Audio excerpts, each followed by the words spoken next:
All right, let's get going. People will keep coming in, but welcome everyone. Many of you, I recognize some of the names as kind of repeat offenders at these events, but this is our College of Liberal Arts Alumni Book Event for Jim Kearney's new book, Duty to Serve, Duty to Conscience, the story of two conscientious objector combat medics during the Vietnam War. So this is part of our ongoing effort to engage with our alumni, to share and promote the expertise of our faculty, and to just help build a lifelong COLA community that extends beyond people's undergraduate and graduate years. So let me just give you a quick run of show for today. So I'm just going to do this introduction. Dr. Kearney's going to present some slides and talk about his experience as a conscientious objector combat medic in Vietnam, and then also the backstory to that experience, which includes his time as an undergrad at UT Austin and kind of his childhood and growing up on a ranch and his time in Austin in the 60s. Then he and I will talk for just a few minutes, and then I'll open it up to questions from the audience. Some of you heard we're enabling your microphones, so I think, and Jim has said he's open to just kind of periodic questions. I mean, I think as long as it doesn't become a total free-for-all, feel free to just kind of interject if you have something that's kind of burning a hole in your mind. And I said this a few minutes ago, this is our first time doing one of these Microsoft Teams webinars. So apologies in advance for any technical difficulties. I'm feeling confident at the moment, famous last words. And one of the things I think we'll do, if we can, in the sort of formal question and answer period, is we'll call on you, and then if I can figure out how to do this, promote you to sort of temporary panelist status, so we can hear your face and hear your voice. If you don't want us to see your face or see whatever embarrassing stuff is behind you, you can just not enable your camera and you won't show up. And if you don't want to be heard at all, or if the technical stuff doesn't enable it, I'll just read your question, which you can put in the Q&A. It's probably better, feel free to chat with each other. I'm not totally sure how the chat function works in the chat, but keep the Q&A for actual questions you have for Jim. So let me just give a brief bio for Jim, and then I'll hand it off to you guys. Dr. James C. Kearney is an assistant professor of instruction in the Department of Germanic Studies here at UT Austin. He's a Texas native, having grown up on the historic 88 Ranch in Colorado County, where he now lives with his wife, Paulina. I think also a substantial part of his career has been managing that ranch as well. He may get to that at some point. They have 3 children and 6 grandchildren. Jim received both his undergraduate degree and his graduate degree from UT Austin, undergraduate in history and German, and then his graduate degree is a PhD in history and Germanic studies. He served in the Army as a flight medic in Vietnam, in the process winning the Distinguished Flying Cross, Bronze Star, 3 Air Medals, 6 Army Commendation Medals, and a Purple Heart. And he is the co-author, author, or translator of 7 books, including Nassau Plantation, The Evolution of a Texas German Slave Plantation, No Hope for Heaven, No Fear of Hell, Private Justice in Colorado County, The 48ers of Possum Creek, which for some reason doesn't have a subtitle. I guess we're supposed to know who the 48ers were. And then this most recent one from UNT Press, Duty to Serve, Duty to Conscience. Jim, you have a lot of honors and awards. I'm just going to mention a few of them. The Summerfield G. Roberts Award for the best contribution to Texas history for your 2012 book, Friedrichsburg, the Colony of German Fürstenverein, induction into the Texas Institute of Letters in 2016, and a National Gold Medal for the best podcast produced by a museum in the United States for Vietnam on Tape, which you did with the Bob Bullock Museum here in Austin. So it is a pleasure to have you here as a member of our faculty, a double alum. Why don't you take it away? All right, thanks a lot. And first of all, I wanted to say what a great pleasure it is to be able to speak to the College of Liberal Arts, and there's a reason for this.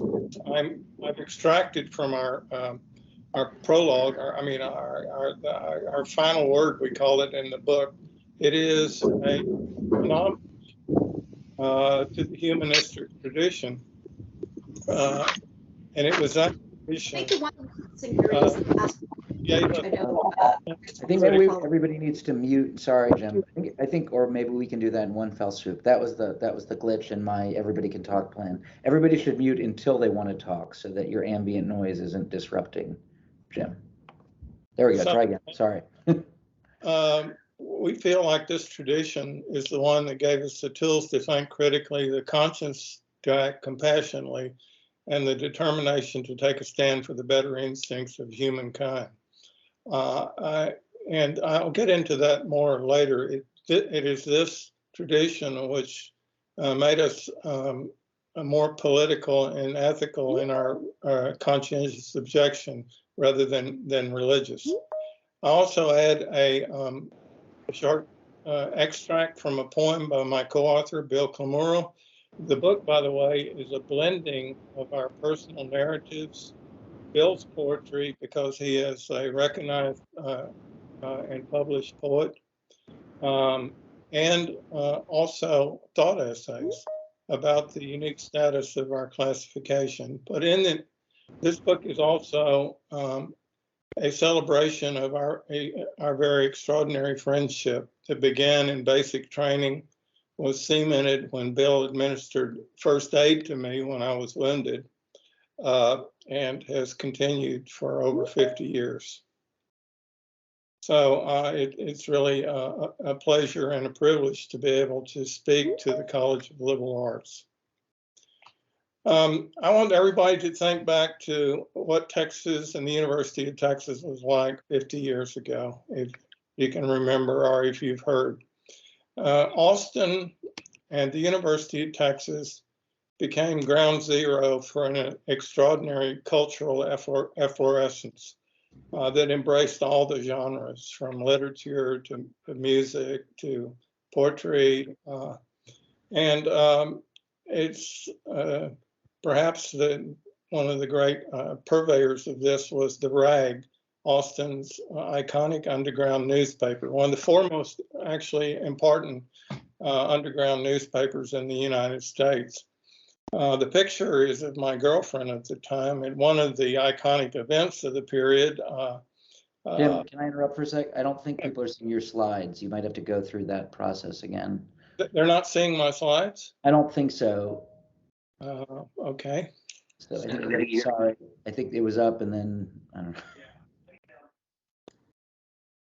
know. Share, and then window. There we go. Yep. Okay, great. Oh, but yeah, I think you want to start the presentation, play from the start or whatever. Yeah, just play from start. Everybody see that? Yep. Yeah, we're all getting used to this Teams program. We haven't used it before. So that's the book, and this was, no, it's not advancing there. This is the quote that actually is the final words in our book, a poem celebrating our friendship and also a debt to the humanistic tradition. And this is a picture of the Rag, which was the iconic, and one of the great events was the so-called Flipped Out Week and Gentle Thursday. And this is a picture of my girlfriend from the time. And of course, the armadillo became the symbol of all this. But it was also the University of Texas and Austin also became ground zero for anti-war movement in the state of Texas. There's no question about that. And these are pictures from some of the unauthorized demonstrations on the mall of the University of Texas. And I became very much influenced by all these events, both cultural and political. And my story then is a story of someone who grew up in a very rural background. My father was a rancher. We lived on a ranch, and still do, that this year celebrated our 190th year of ownership. We go all the way back to the Mexican land grant of 1833. Colorado County is a very rural place. And so my journey was one of evolving from these attitudes toward one that put me in conflict with my parents and most of the people from my community. For those of you who are not aware or have forgotten the story of the draft, you had a deferment as long as you were an undergraduate making satisfactory progress toward your degree. But upon graduation, you were reclassified 1A, eligible for the draft. That happened to me in 1969, and at that point, everybody who was classified 1A and who passed the physical exam didn't pay a doctor to say they had bone spurs or something like that. You were drafted. Our duty, both Bill and I, is we both felt a strong duty to serve our country, that we felt that we had a debt to repay, but we also needed to reconcile this with our duty to conscience, because we had both by this point become firmly opposed to the war on political and ethical rather than religious grounds. And this is an important component of this story. So how to reconcile this? And that, of course, is the title of the book.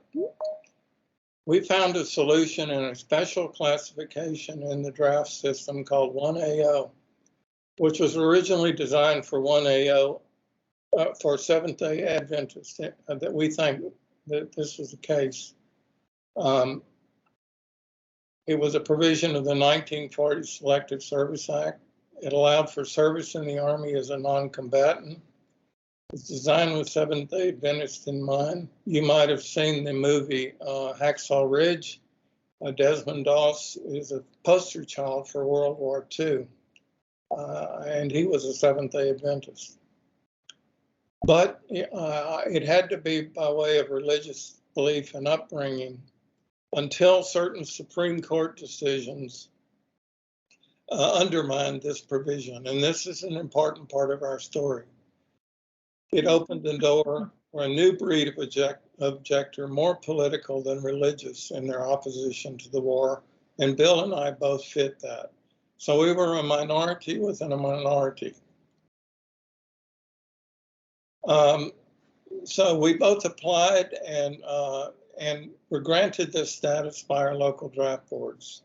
And then we were trained in a special unit at Fort Sam Houston, where we took basic training. Basic was the same as for any other soldier, with the exception that we did not have any weapons training. But I draw your attention to this article that was syndicated across the country in the summer of 1969 when we were there. And it talks about this new breed of conscientious objector who are more political than religious in their objections. And the Army is very concerned about this, and also the Selective Service. And that is a part of our story. Our story is that they didn't need to be concerned, because we made a bargain with the Army, and if they lived up to their side, we intended to live up to our side as well and be good medics. My co-author, Clemuro, came from a very different background than they. He was East Coast, sophisticated, a product of an Ivy League school, Amherst. His protege was Archibald MacLeish, who was then the poet laureate of the United States. I started my career at Texas A&M. I transferred to the University of Texas when I was a junior. And that's kind of interesting, because at the time A&M was the epicenter of pro-war sentiment, and A&M and the University of Texas was the epicenter of anti-war sentiment in Texas. So we met at basic training, and then following 6 weeks of learning how to salute and march and do all those sorts of things, we had 10 weeks of medical training, woefully inadequate for what we were going to be required to do. But at that time, that was how much training you had. Basically, we learned the life-saving steps: stop the bleeding, clear the airway, treat for shock, and protect the wound, and how to bandage for all these wounds. Many of the responsibilities and situations that we encountered, we simply learned by on-the-job training in Vietnam. We did take one leave by this point, when we were in our medical training, we were allowed to leave. And by that point, 4 of us out of our class of about 25 had identified themselves as more political than religious. And the 4 of us had a weekend leave to our ranch camp house. And Bill wrote a very poignant poem, which is included in that book, in which I include a snippet of, but it was the strange paradox that we were combat medics, non-combatant combat medics. Hey, 10. Yes? Love you too. Sorry. And once again, many of Bill's poems, which he wrote during the period, are included in the book. After AIT, or medical training, everybody in our class, all 1AOs, received orders for Vietnam. For me, then we split up. I served during my tour of duty. I started out in an artillery battery. Then I was transferred to the 25th Infantry in time for the Cambodian invasion. I did a stint in the rear area for a while, but then I was transferred to the 1st Air Cav, where I flew medevac as a medic. For both Bill and I, we were both, for most of our tour, we were actually outside the wire, as we said at the time. I mean, we were embedded in combat units out in the field. Bill was assigned to a tank unit and served most of his duty, but then he was, toward the end of the last 4 months, he was also reassigned to the 1st Air Cav. And so we ended up, by the luck of the draw, in the same outfit in Vietnam, and were reunited. And as I mentioned, Bill was actually on duty in the aid station when I was wounded, and provided me with first aid, which consisted in the first instance of a cold beer. And that's, if nothing else, cemented a lifelong friendship. We were both in the 3rd Corps. That is the middle part of the country, stretching from Saigon on the coast to the Cambodian Laotian borders to the north. The picture of the 2nd and 33rd Artillery. I want to mention here that Bill's reputation as a medic spread far and wide, so much so that he was featured in the Tropic Lightning News, an in-country newspaper.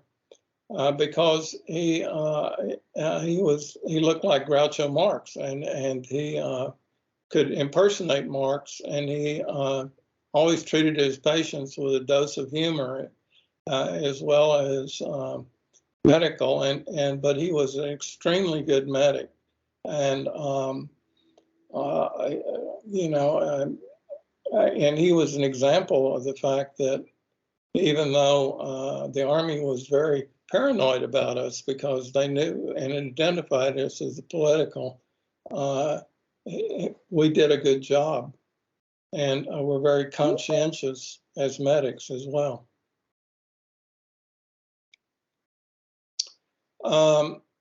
One of the things people ask me, did the Army respect your classification as a medic, as a conscientious objector? And we have to say that by and large, the Army kept their side of the bargain and did respect our situation. But if I have one complaint about the Army, it is that we were woefully unprepared for our responsibilities. And this is reflected in this poem by Bill. Out of our class of 24 at Fort Sam Houston, we know of 4 of our classmates who were killed. And this is a poem that Bill wrote on finding about the death of one of our classmates. But I just want to say something here. I said we were woefully unprepared. My first crisis as a medic in Vietnam, or my first encounter with a casualty situation, was when a group of children, Vietnamese children, outside our wire, found a grenade, and they were playing with it, and it went off, and I had to deal with a mass casualty situation, and I had to perform triage, and triage is where you play God. You have to separate those for whom no intervention will help. They're going to die. And you separate those for whom they will be okay whether you do anything or not. And you concentrate on those for whom intervention will make the difference between life and death. But you have to decide that. And can you imagine being faced with that responsibility with 10 weeks of medical training? This is a situation that most doctors here stateside never encounter their whole careers.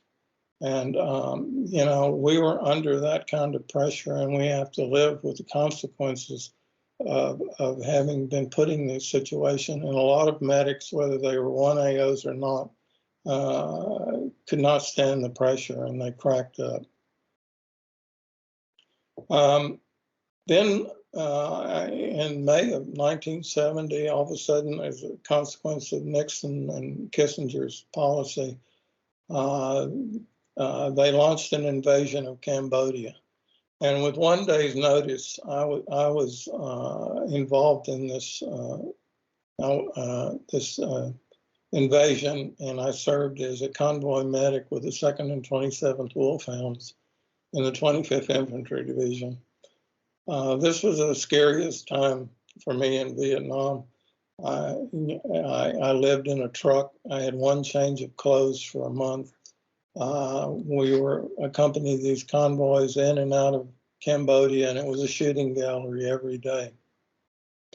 But when it ended, and by the way, that is one of the events that stateside provoked tremendous demonstrations and violence across the country. The most notable one, of course, was the Kent State killings, where the National Guard opened up on peacefully demonstrating students and killed several of them at Kent State. We knew nothing about that at the time in Vietnam. We had very little access to any kind of information. This is the last war that was a letter war. That was the only way we communicated with the states, through the letters. And we had no access to American newspapers or media. After Cambodia, both Bill and I experienced a period of base camp. We were inside the wire.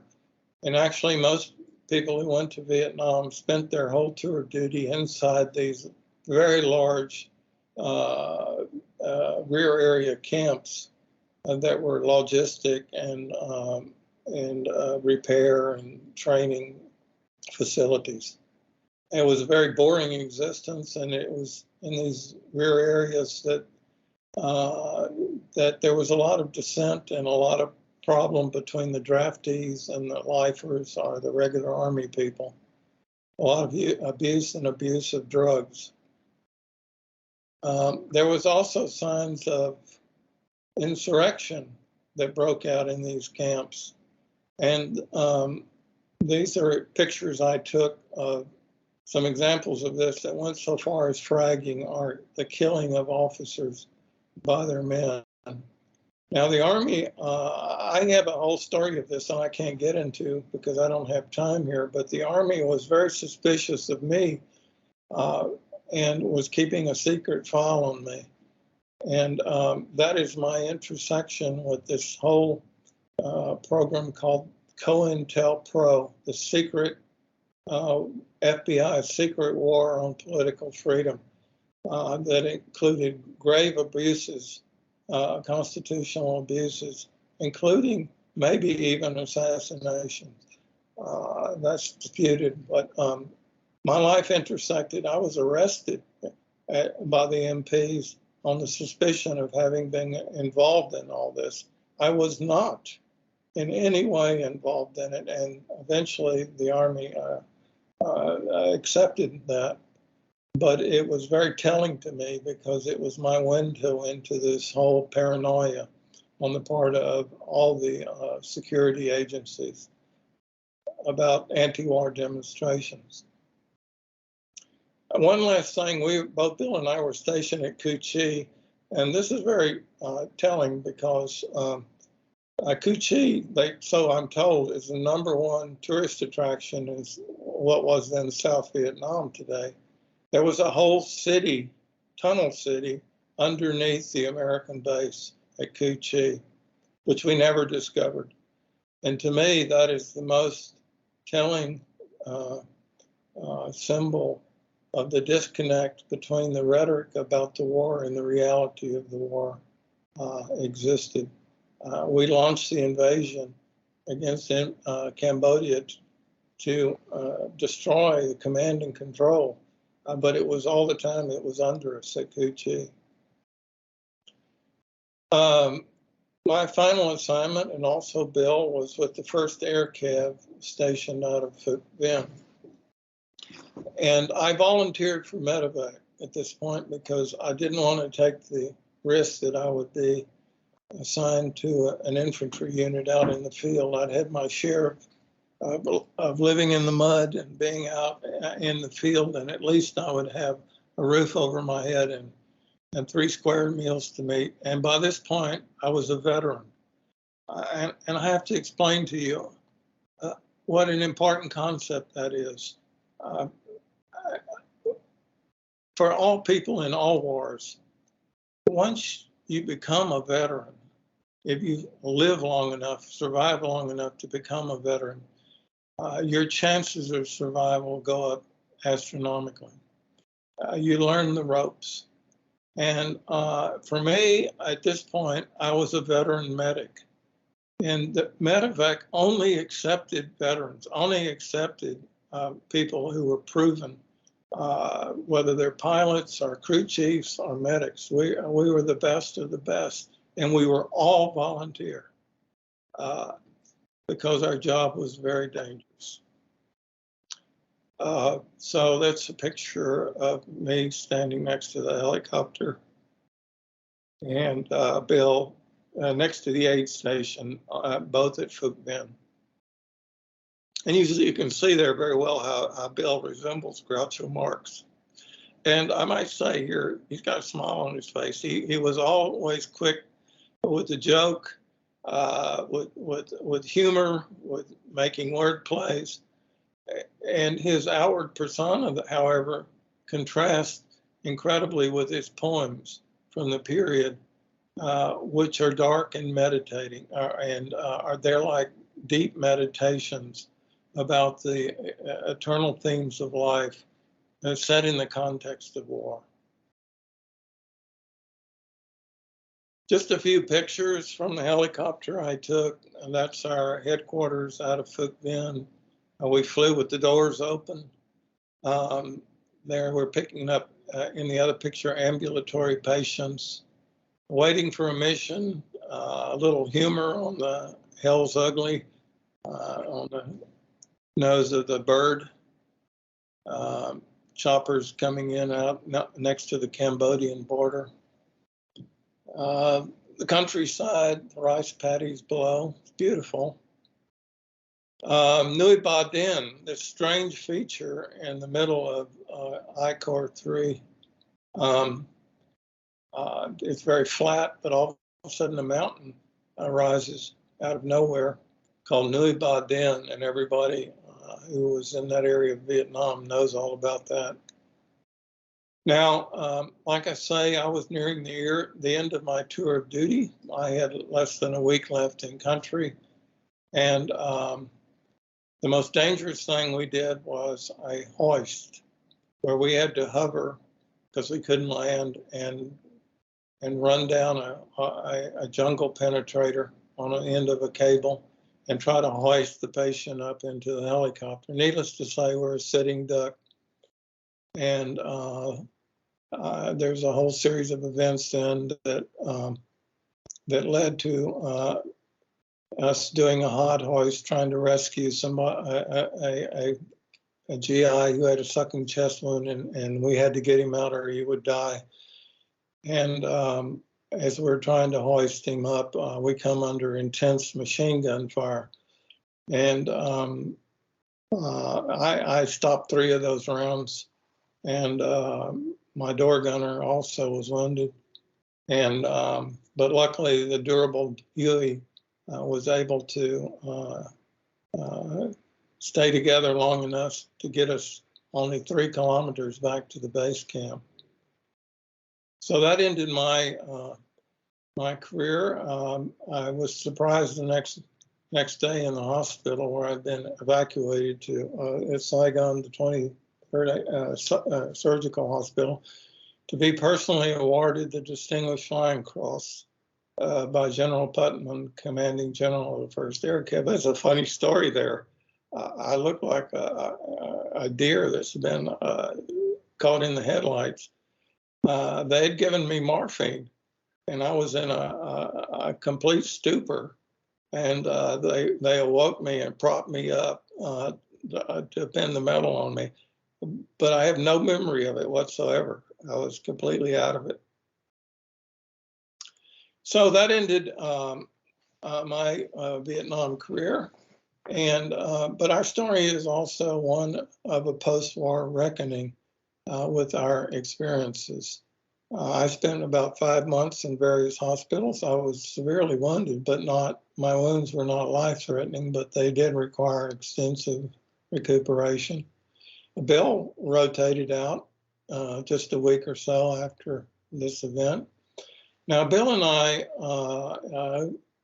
we both decided to try to get on with our lives and put the war behind us. That's not the case with everybody in our situation. We continued our friendship, but for many years, we didn't sit around and talk war stories. We got on, we talked about Bill, about his academic career, about his the concerts that he played in as a concert grade oboist, about his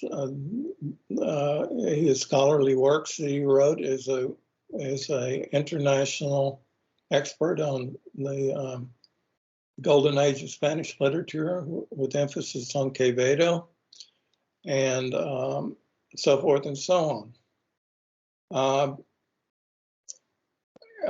And I should mention in here that Bill, we saw each other every year for the next 50 years. Bill was the best man at my wedding. He was a godfather to my first child.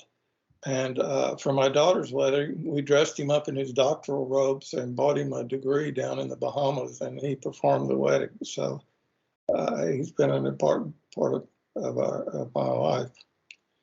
But after 45 years, and this is a common experience, veterans often feel the need to sort of come to terms with their war experiences. And this is the thing people have to realize. For people who actually been in combat, the war never really ends, and it continues to pay negative dividends for most people who've been in it, and that's what society should realize before they jump into wars. They don't end with the peace treaty. So Bill and I felt like we needed, at a certain point, we needed to revisit our war experiences. In the meantime, Bill is a retired professor emeritus, concert oboist. He's had a very distinguished academic career, the author, as I mentioned, of several scholarly books, but also several books of poetry. For me, I was a full-time rancher after the war for many years, and a full-time family man and a part-time academic, in that order, I would say, of importance. So we decided, though, at a certain point that we needed to re-examine our past, and it became a kind of archaeology into our past as we rediscovered old pictures, letters, documents, and poems. we reestablished contact with old classmates from basic training. We began to realize that it's not just our personal narratives, but in a larger sense, our story is a story of this unique classification, the 1AO classification, which is in some ways unique in the history of warfare, of having a consciousness opposed to war, embedded in the very midst of war. That hasn't happened very much that we can find out in history. And there's a paradox in it. Our research led us to look at the museum at Fort Sam Houston, the Museum of Army Medicine. And we were astonished to find that even though about 10,000 of us trained during the Vietnam War there was not one word or mention or any documents at all to document the 1AO medics that passed through there. And we were astounded. Why is that? Is they simply been lost or forgotten, or were they intentionally disremembered because inconvenient? We wanted to try to answer that question. Our research led us to the National Archives at Collegeport, Maryland, where we looked into the selective service files and the congressional records about conscientious objectors. And we looked up such scholarly publications as there are about the 1AO classification. And really there's only one. It's a doctoral dissertation done by a lady by the name of Jean Mansavage. And then we began going to reunions. So that's some of the documents we found. And these included actually the tapes I had made while in Vietnam, including a full recording of the mission where I was wounded. Jim, can I interject a quick question? Yes. So I think one of the things I was thinking about, just kind of looking at your book, but also listening to you, you talked about how the war doesn't end when the peace treaty is signed. And I think you talk about in the book that you and Bill went on to sort of, full lives, which is not to say there weren't any consequences, but not totally hobbled by your experience of war. And I guess one of the things that I thought about was this concept of moral injury and its relationship to sort of PTSD and trauma from war. And that your particular story, and probably there's not data on this, is one in which you actually had a story going in that was better able to accommodate the sort of conflicts and contradictions of the war, which is that you went into the war in opposition to it already, and it sort of arrived at a perspective that would allow your sort of conscience to, if not rest easy, at least not be kind of decimated, which is, I don't believe in the war, I don't believe in what my country is doing, but I believe in the idea of service, and so I will sort of be present to kind of heal and care for people. I mean, do you think there's something to that idea that it may have been a help to you ultimately, in the aftermath of the war, to have had a story going in that could kind of accommodate everything that was wrong with Vietnam? Yeah, I mean, the standard, one of the standard narratives about Vietnam, which is perhaps exemplified best by Tim O'Brien's The Things We Carried. And by the way, his manuscript is in the Ransom Center here at UT. The narrative goes like this. We were young and naive, and we believed our government. We went to Vietnam, and we were thoroughly disillusioned by what we saw. And we were spending the rest of our lives trying to come to terms with that. You see, our whole storyline is different from that. And that's one of the things we think sets our book apart. Our storyline was we were opposed to this war. We formed our opinions before we went over there. And what we saw reinforced what we already believed. And however, and this is important, neither Bill and I are self-righteous. We don't claim any higher moral ground. We made a compromise. a compromise that many conscientious objectors, the great majority of them, by the way, 1Os, refused to make. They wouldn't even put on a uniform. They did alternative service in the national parks and elsewhere. And they would point to us and say, yes, you refused to carry a weapon, but you were helping the Army nonetheless. And we accept that criticism. You know, we're not, we can't take any high moral ground, but this was our solution to our dilemma, and we can live with it. You know, I mean,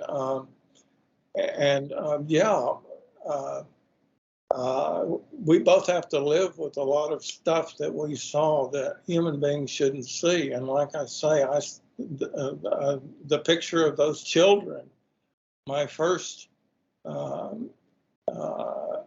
responsibility as a medic in Vietnam, dealing with a mass casualty situation, you know, they still haunt me to this day. I have to live with that. Did I make the right decisions? I don't know. Maybe and maybe not. And the one thing I resent about the Army is they put me, and not only me, but other medics, in this impossible situation. You know, where we had to learn by doing on real people. I mean, in real traumatic situations. But by the end of it, when I survived, I guess, my initiation, by the end of it, it's pretty astounding what we could do. Medics, I could do cricothyroidotomies, I could do cut downs, insert chest tubes, I could start IVs blindfolded, I could sew people up, I could set bones, and I administered all kinds of narcotic drugs. I mean, including morphine and Lomotil and Robaxin and all kind. We carried all this stuff, and we just learned to do it by doing it. I mean, I never had any supervision from a real medical doctor the whole time I was in Vietnam. I learned from my fellow medics on the job training. You know. I had sort of had one more question, and then I was going to open it up to the folks in the audience, which is, given all of that, do you think back fondly on your experience in Vietnam? That's a good question, and that is, in some ways, I do, actually. It's very hard to explain this to people. If you were opposed to the war, I mean, how could you look back with a certain degree of nostalgia on it? Well, it's because toward the end of my career, when I was in the first air cav with the medevac, our motto was "so others may live." And that was a motto that was 100% consistent with my beliefs. And by that point, I was a good medic. And I knew it. And I was a veteran. And I enjoyed the intense camaraderie.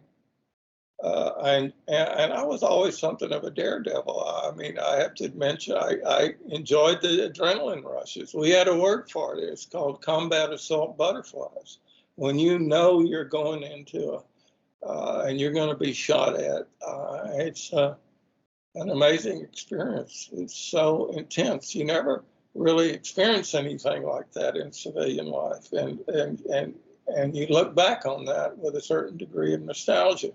That's why veterans herd up together in veteran foreign wars, and you know, and have reunions. You know, they feel a need to relive some of this stuff. So, and there's another reason too. You know, I fancy myself a historian, and wars are a part of human history. They always have been, and probably always will be, unfortunately.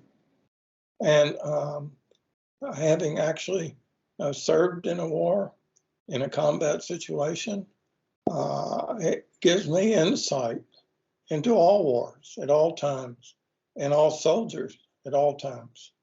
And I value that personal immediacy. Yeah. Let me open it up to questions. Maybe if folks could raise their hand or put a question in the Q&A. I think the raise your hand is the little hand thing at the top, about 5 over from the left, and those icons on the top. Oh, hold on, I see a Greg. Let me allow your camera, and you might want to unmute yourself. Jim, if you could, well, you can leave up, actually maybe leave up the slides. Hey, Greg, do you want to go ahead? Sure. Quick question. Your reaction to the Vietnam Memorial? I mean, what, I just, it must be overpowering, or is it that there were so many that were foolish that went in, or what, just what, have you been there, and how, what's the feeling? I have to confess, I've never seen it personally. And that is a grave oversight on my part. But I'm sure it would, my reactions would be no different than anybody else, especially since I came, excuse me, I came pretty close to being on that wall myself, very close. But like I say, there were about 25. We don't know exactly. We don't have a roster of how many were in our basic camp, a basic training class for 1AOs, but we do know that 4 of us were killed. That's a pretty high percentage, and we don't know how many were wounded. So there, I can, if and when, hopefully I will get a chance to visit the wall. I will know at least 4 people personally that I went through basic and AIT with who died. And it will be very, very,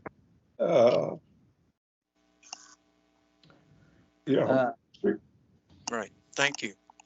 Ben, I'm going to allow your camera if you want to unmic. I saw you had I think you had a question in the chat. Or no, I think you didn't. Well, you had a comment. Yeah, go ahead. Well, a question. Given that people with your background and your co-authors, unless they volunteer, aren't going to be in our military today, do you think our nation suffers from not having more people with your perspective as opposed to those who simply volunteer to be in the Army? Thank you for asking that question, because that was, to answer that question is one of the purposes of our book. In the reflective section, Bill wrote an essay, a thought essay, which is included in the book, called "The Conscience That Was Lost." And we discussed the termination of the draft in 1973. Now, you have to remember that at the time, we hated, loathed, and despised the draft with a passion. But now, with the benefit of the sad experiences of having the Iraqi wars and Afghanistan and all this sort of thing, we've actually come to a different point of view, that we lost something very meaningful when the draft was abolished, and we lost something very meaningful when the 1AO, that's the special classification, disappeared with the draft. And I've dealt with this dilemma in the class, the signature class that I taught for a number of years at the University of Texas, called Dissent in Democracy, the Civil War in Vietnam and Texas, where I compared the situation during the Civil War, where opposition to secession and slavery centered in the Texas German communities, and with Vietnam, and the draft was the common denominator between the two situations. And we feel like, yes, that some form of public service needs to be reinstituted. In fact, the final question, my final exam, the question was, should the draft be reintroduced? And if so, should women be included? And if so, what provisions should be made for conscientious objectors? Very common question. I mean, and there's no easy answer to them. There was no right or wrong answer to this question, but I wanted my students to think about it. What is your debt to your country? And if you disagree with your country, what are your rights under the Constitution? These are very perennial and seminal questions for our democracy and any democracy. So I'm glad. Thanks for asking the question. We're still wrestling with the answer to it. Bill, do you want to go ahead? I think you're muted right now, but if you want to turn on your mic and camera if you feel like it, and then Victoria after that.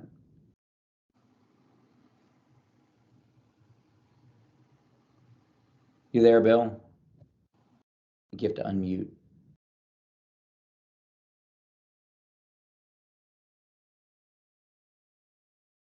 All right. Victoria, if you want to unmute, we can let Bill come in after if he. Okay. Thank you so much for this presentation. This is really, incredible stuff. I was wondering, you had mentioned that when you came back, in your post-war life, you just sort of got on with your life, right? Yeah. I'm sure that was not easy. When you came back from Vietnam, did you feel alienated from like regular civilian society? And how, if ever, were you able to reconnect with yourself and maybe the people around you? Well, it's yes. The transition back was not easy, and once I got out of the hospital, I should mention, Bill and I celebrated by taking a months-long trip down to Mexico. And just Bill is fluent in Spanish. Has spent many years down there doing, outreach work, and we had a great time, and just enjoyed the culture, the people, and the food, and so forth. But for me, yes, my process of I guess that's the word, of making up with my family. I mean, my parents did not approve of me being a conscientious objector, and it led to an alienation and a rift that took many years to heal. That was not a problem for Bill's family because his family supported him. My family did not support me, and but eventually we did reconcile, but it took many years and it was very difficult. And I found a refuge back at the University of Texas. That was the only place I felt at home for several years. And I resumed my graduate students. I'd been drafted out of my first semester of graduate school, actually, when I lost my 2S classification. And that's where I felt like the one place where I could, feel some sort of camaraderie or understanding. Bill, I feel like you're unmuted. Do you want to ask your question? Bill Parrish. Yes. We hear a lot about the quality of medical care from the VA hospitals, both with respect to physical issues and mental trauma. Do you have an opinion as to the quality of the VA hospitals and what needs to be done to improve it? Well, yeah, I have experience with the VA hospital. I'm in the system. I've been blessed with extremely good health. I have no chronic diseases and take no medications. But I do an annual physical there as a baseline. So I do, and I suffered a hearing loss in Vietnam, and I get a hearing aid through the VA. We have a very beautiful facility here in Austin, and my experiences on the whole have been positive. But I have also run become aware of the paperwork problem that is really, really can be burdensome. And I had a brief incident where, I had a bone shot out of my foot, among other things. And all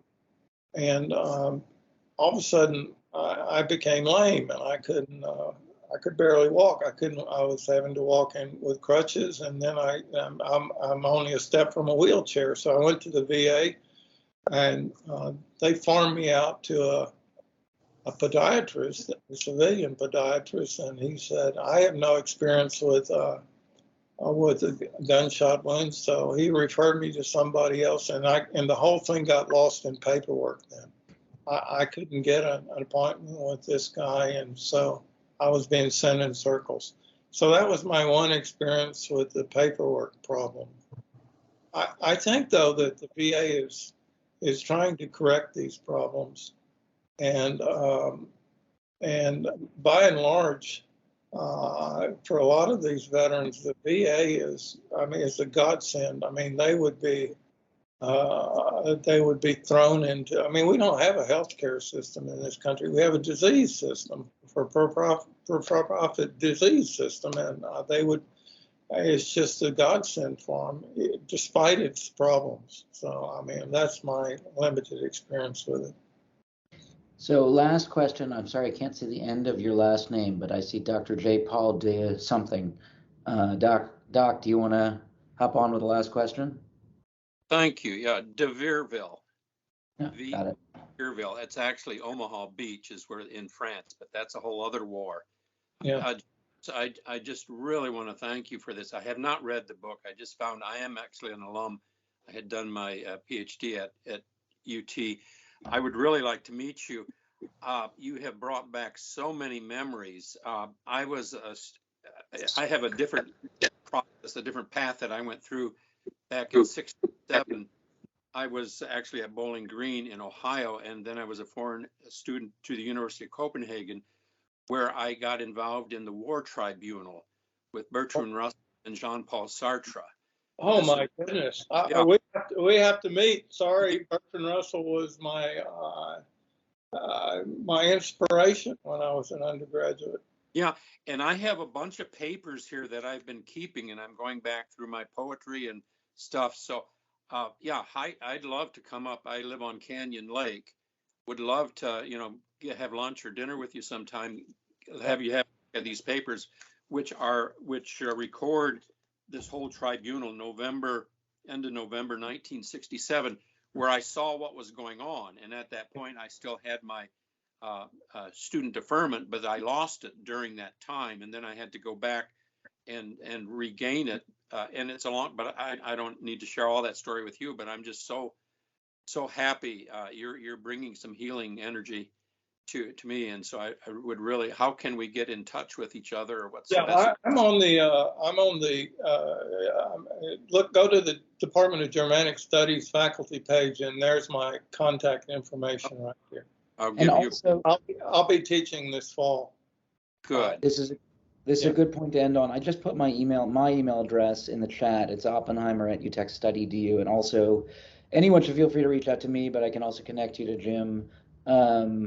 Thank you to everyone. Thank you, Jim, so much for sharing this with us. I just wanted to explain this picture. In 2021, we had our 50th reunion, and